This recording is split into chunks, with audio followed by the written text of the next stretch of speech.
নমস্কার বন্ধুরা, আমি মধুমিতা রান্নাঘরে আপনাদের আবার স্বাগত। আজ আমি আপনাদের বানিয়ে দেখাবো অন্যভাবে ফুলকপির তরকারি রেসিপি। তার জন্য আমি প্রথমে ফুলকপিগুলো কেটে নিয়েছি। এবার ফুলকপিগুলো ভালো করে ধুয়ে সেদ্ধ করে নেব লবণ আর হলুদ দিয়ে। ফুলকপিগুলো সেদ্ধ হয়ে গেলে তুলে নেব। এবার কড়াইতে তেল দিয়ে লম্বা করে কেটে রাখা আলুগুলো দিয়ে দেব।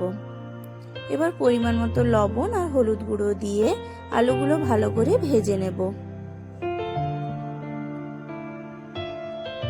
আলুগুলো ভালো করে ভাজা হয়ে গেলে তুলে নেব। এবার ফুলকপিগুলো ভেজে নেব।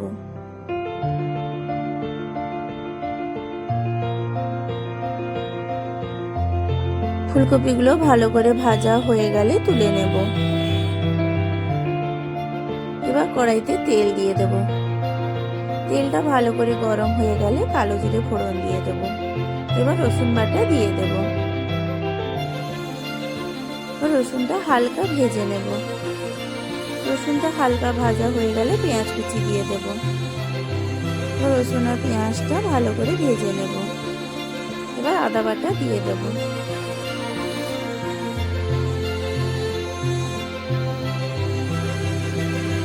ধনে গুঁড়ো, জিরে গুঁড়ো, কাশ্মীরি লঙ্কা গুঁড়ো, হলুদ গুঁড়ো আর সামান্য পরিমাণ জল দিয়ে মশলাটা ভালো করে কষিয়ে নেব। মশলাটা ভালো করে কষানো হয়ে গেলে চেরা কাঁচা লঙ্কা আর কাজু বাদাম বাটা দিয়ে দেব।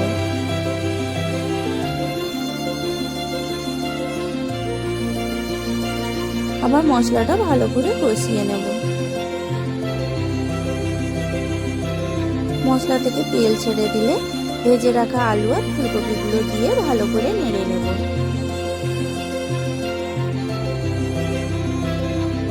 ধনেপাতা কুচি দিয়ে দেব।